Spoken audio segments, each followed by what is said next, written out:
Hello नमस्कार दोस्तों। तो बोर्ड एग्जाम के लिए जो है बहुत ही जरूरी होता है एमसीक्यू क्वेश्चन भी, ठीक है। क्योंकि 50% जो है लगभग एमसीक्यू से पूछा जाता है, ठीक है, यानी कि ऑब्जेक्टिव क्वेश्चन से। तो आप लोग सारे विषय का जो है ऑब्जेक्टिव क्वेश्चन को अच्छे तरीके से कवर कर लें। मैथ का जो ऑब्जेक्टिव लाए हैं, तो हम बिना देरी का पहले क्वेश्चन को स्टार्ट करते हैं कि एक्स स्क्वायर माइनस 9 बराबर 0 है, तो एक्स का मान क्या होगा ये पूछा जा रहा है, ठीक है। तो चलिए हम इसको सॉल्व करते हैं। एक्स स्क्वायर माइनस 9 बराबर है 0, ठीक है। तो यहाँ पर क्या हो जाएगा, तो एक्स स्क्वायर बराबर -9 जब इधर जाएगा तो +9 हो जाएगा। और जब एक्स एक्स स्क्वायर है, ये स्क्वायर को इधर लाएंगे तो क्या हो जाएगा, तो √9 हो जाएगा, ठीक है। तो बस यहाँ पर ध्यान रखना है कि √9 है, तो √9 से निकलने के बाद यहाँ पर 3 नहीं होगा। जब रूट से कोई भी निकलता है तो प्लस माइनस दोनों होगा ऑप्शन, तो ऑप्शन सी हमारा सही हो जाएगा, ठीक है।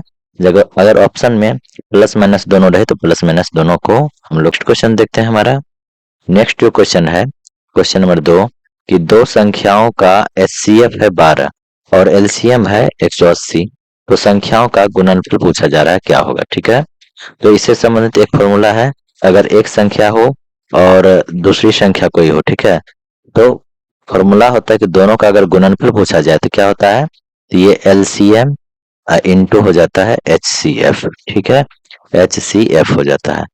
तो दोनों का गुणनफल हम निकालते हैं, तो एलसीएम है हमारा कितना, एलसीएम है 180 और एचसीएफ है कितना 12, ठीक है। तो दोनों का गुणनफल कर देते हैं तो कितना हो जाएगा, तो ये 2160 हो जाएगा, यानी कि ऑप्शन नंबर बी हमारा क्या हो जाएगा, राइट आंसर हो जाएगा, ठीक है। चलिए नेक्स्ट क्वेश्चन को हम देखते हैं। हमारा जो नेक्स्ट क्वेश्चन है क्वेश्चन नंबर 3। तो क्वेश्चन नंबर 3 है कि एक समानांतर समांतर श्रेणी का प्रथम पद जो है 2 है और अंतर जो है यानी सार्वंतर 3 है, तो तीसरा पद पूछा जा रहा है, क्या होगा। तीसरा पद क्या होगा, तो समांतर श्रेणी में आप लोगों ने याद किया होगा कि ए एन बराबर क्या होता है, ए एन बराबर होता है ए प्लस एन माइनस 1 इंटू क्या होता है, डी होता है। ये फॉर्मूला है हमारा। तो यहाँ पर निकालना क्या है, तीसरा पद निकालना, यानी कि A3, ठीक है।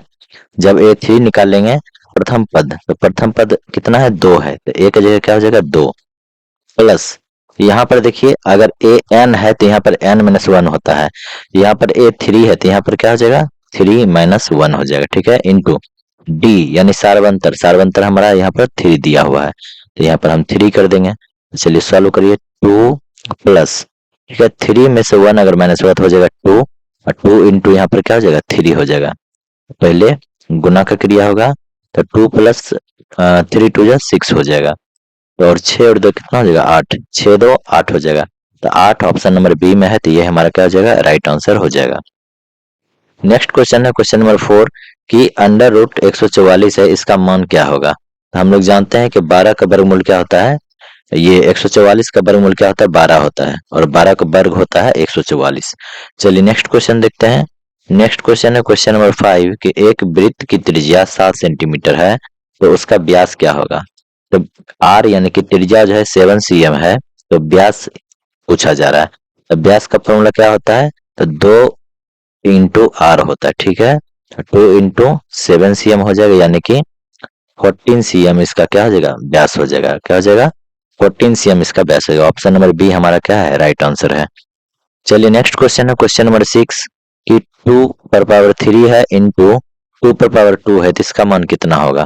तो एक फॉर्मूला होता है, याद रखिएगा, ए पर पावर अगर m है और बीच में गुना है, फिर a ही है, a पर पावर n है, ठीक है। यहाँ पर देखिए दोनों क्या है, a है, तो ये क्या हो जाता है, a पर पावर क्या हो जाता है m प्लस n, यानी कि पावर क्या होता है, जुट जाता है दोनों पावर। तो 2 पर पावर 3 इंटू 2 पर पावर 2 है, तो क्या हो जाएगा, तो दोनों क्या है 2 ही है, तो क्या हो जाएगा यहाँ 2 और 3 प्लस 2 क्या हो जाएगा 5 हो जाएगा, यानी 2 पर पावर 5 हो जाएगा हमारा, option number A right answer. Next question है क्वेश्चन नंबर 8 है कि एक त्रिभुज के तीनों कोनों का योग क्या होता है। तो ये तो याद रखना चाहिए 180 डिग्री होता है। किसी भी त्रिभुज का जो होता है तीनों कोण का मान कितना होता है, 180 डिग्री होता है। चलिए नेक्स्ट क्वेश्चन देखते हैं। नेक्स्ट क्वेश्चन है हमारा कि tan 45 का मान क्या होगा। तो ये आपको जो है फॉर्मूला याद रखना पड़ेगा टेबल का, त्रिकोणमिति का जितने भी टेबल हैं उसमें से सभी को याद रखना पड़ेगा। तो tan 45 का मान क्या हो जाता है 1 होता है, यानी ऑप्शन ए हमारा राइट आंसर हो जाएगा। और एक फॉर्मूला याद रखिए कि tan a बराबर क्या हो जाता है, sin a अपॉन होता है cos a। ये फॉर्मूला याद रखिए। और भी tan से संबंधित फॉर्मूला होता है, tan a का मान 1/cot a भी हम कह सकते हैं। तो सभी फॉर्मूला का आप लोग याद रखें। नेक्स्ट क्वेश्चन है, नेक्स्ट क्वेश्चन नंबर 10 है कि यदि किसी वृत्त की परिधि है 44 सेंटीमीटर तो उसका त्रिज्या कितना होगा, पाई का मान 22/7 लेना है। ठीक है, तो वृत्त की परिधि दिया है, हम जानते हैं परिधि बराबर क्या होता है, तो वृत्त की परिधि, वृत्त की परिधि जो होता है वो क्या होता है, हम जानते हैं 2πr होता है। ठीक है, और यहाँ पर परिधि पहले दिया है 44 cm, हम परिधि की जगह क्या लिख देंगे, 44 cm बराबर 2πr, 2 इंटू पाई का मान 22/7 लेना है। आर का मान क्या है, आर का मान तो हमें निकालना ही है। ठीक है, आर का मान हमें निकालना है। चलिए यहाँ से सॉल्व करते हैं। ये तो कट जाएगा, 22 दूनी जो होता है 44 होता है, ये कट गया। तो ये 7 जो इधर आके क्या हो जाएगा, गुना हो जाएगा। तो आर का मान क्या हो जाएगा, 7 cm हो जाएगा राइट आंसर। तो यानी कि ऑप्शन नंबर हमारा ए क्या है, राइट आंसर है। नेक्स्ट क्वेश्चन देखते हैं। नेक्स्ट क्वेश्चन है क्वेश्चन नंबर 11 के रेखीय समीकरण 2x बराबर 10 का हल। ये तो आसानी से हो जाएगा, 2x बराबर 10 है तो क्या हो जाएगा हमारा, x का मान x इक्वल टू 10, यहाँ पर दो क्या है गुणनफल में है तो यहाँ पर क्या हो जाएगा, भाग में आ जाएगा। तो 2 × 5 = 10 और x का मान हमारा 5 हो गया। ये हमारा राइट आंसर है, option number C. Next question देखिए, नेक्स्ट क्वेश्चन है कि कोस 0 का मान कितना होगा। हम जानते हैं कोस 0 का जो मान होता है वो 1 होता है, ऑप्शन बी राइट आंसर होगा। इसलिए यहाँ पर एक टेबल लगा दिया है मैंने, इस टेबल को आप लोग क्या करें कि अधिक से अधिक याद करें, हो सके तो इसका स्क्रीनशॉट ले लें। ठीक है, तो यहाँ पर देखिए cos 0 का मान, तो ये है cos और cos 0 का मान देखिए कितना है, तो 1 है। ठीक है, अगर sin 0 बोले तो 0 हो जाएगा। ये याद रखें कि साइन का मान जो है 0 डिग्री से 90 डिग्री तक बढ़ने पर क्या होता है, मान इसका धीरे धीरे बढ़ता है, और cos का मान 0 से 90 तक बढ़ने पर इसका मान धीरे धीरे घटता है। ठीक है, चलिए नेक्स्ट क्वेश्चन देखते हैं। क्वेश्चन नंबर 13 है हमारा कि किसी एपी के प्रथम n पदों का योग क्या होता है। तो प्रथम n पदों का जो योग होता है वो होता है Sn। ठीक है, क्या होता है, Sn होता है। और Sn का फॉर्मूला क्या होता है, तो Sn बराबर होता है n/2 इंटू क्या होता है 2a प्लस n-1 इंटू क्या होता है, d होता है। ठीक है, चलिए नेक्स्ट क्वेश्चन देखते हैं। हमारा जो नेक्स्ट क्वेश्चन है क्वेश्चन नंबर 14 है कि एक घन के कुल कितने फलक होते हैं। घन यानी कि क्यूब। ठीक है, क्यूब जो होता है ये वाला, ये कहा जा रहा है कि इस क्यूब में कितने फलक होते हैं, तो हम लोग देखते हैं इसमें कितने फलक होते हैं। ठीक है, तो इसमें कुल जो होते हैं 6 फलक होते हैं। देखिए एक ऊपर और एक ये नीचे, कितना हो गया, 2 हो गया, और एक इस साइड में और ये एक इस साइड में, कितना हो गया, 4 हो गया, और एक ये पीछे वाला और एक ये आगे वाला।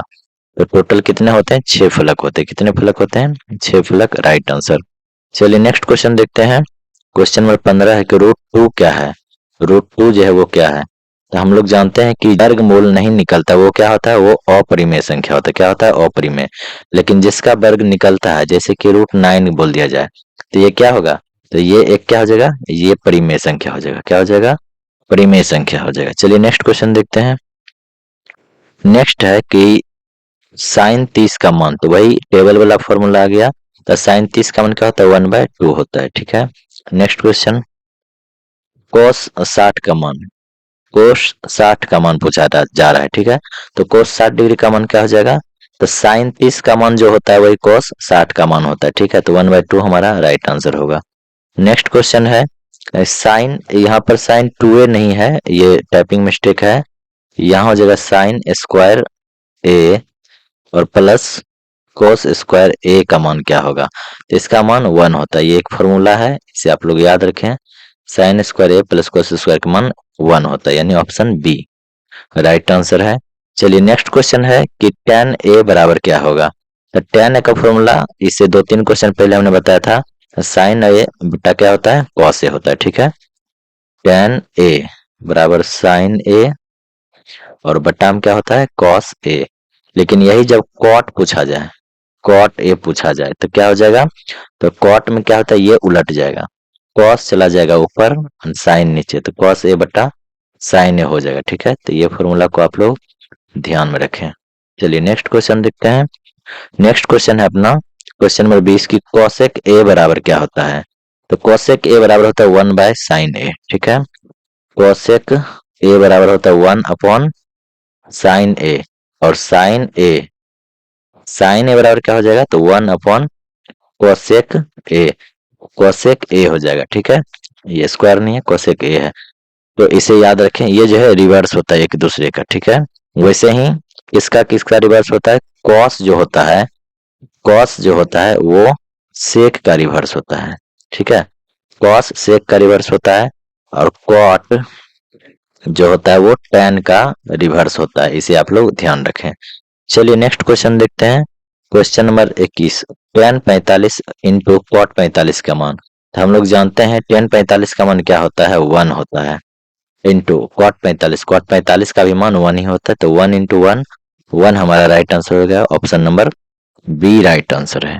नेक्स्ट क्वेश्चन है हमारा कि sine 60 degree into cos 30 degree का मान। जानते हैं साइन 60 डिग्री का मान क्या होता है, √3/2 होता है, इंटू कॉस 30 का मान क्या होता है, तो जो होता है साइन 60 का मान वही कॉस 30 का भी मान होता है, यानी √3/2 हो जाएगा। तो इसको जब मल्टीप्लाई करेंगे तो नीचे 2 2 जब 4 हो जाएगा, और ऊपर में √3 इंटू √3 क्या होता है, 3 होता है, यानी कि 3/4 ऑप्शन नंबर सी हमारा क्या है, राइट आंसर है। ठीक है, चलिए नेक्स्ट क्वेश्चन देखते हैं हम। नेक्स्ट क्वेश्चन है कि यदि साइन ए बराबर 1 है तो ए का मान कितना होगा। ये भी टेबल का क्वेश्चन है, टेबल में से आया है। तो यानी कि साइन 1 किसका वैल्यू होता है, तो हम लोग जानते हैं साइन 90 का जो वैल्यू होता है साइन 1, ये तो 2 बार टाइप हो गया है सी, तो ऑप्शन सी हो जाएगा राइट आंसर, क्योंकि साइन 90 डिग्री का ही मान क्या होता है, 1 होता है। ठीक है, साइन 90 डिग्री का मान 1 होता है। चलिए नेक्स्ट क्वेश्चन है। तो यही हमारा क्या हो गया, क्वेश्चन पूरा समाप्त हो गया। तो इससे संबंधित और अधिक क्वेश्चन देखने के लिए आप चैनल को सब्सक्राइब करें, और अच्छा लगे तो लाइक कर दें। ठीक है।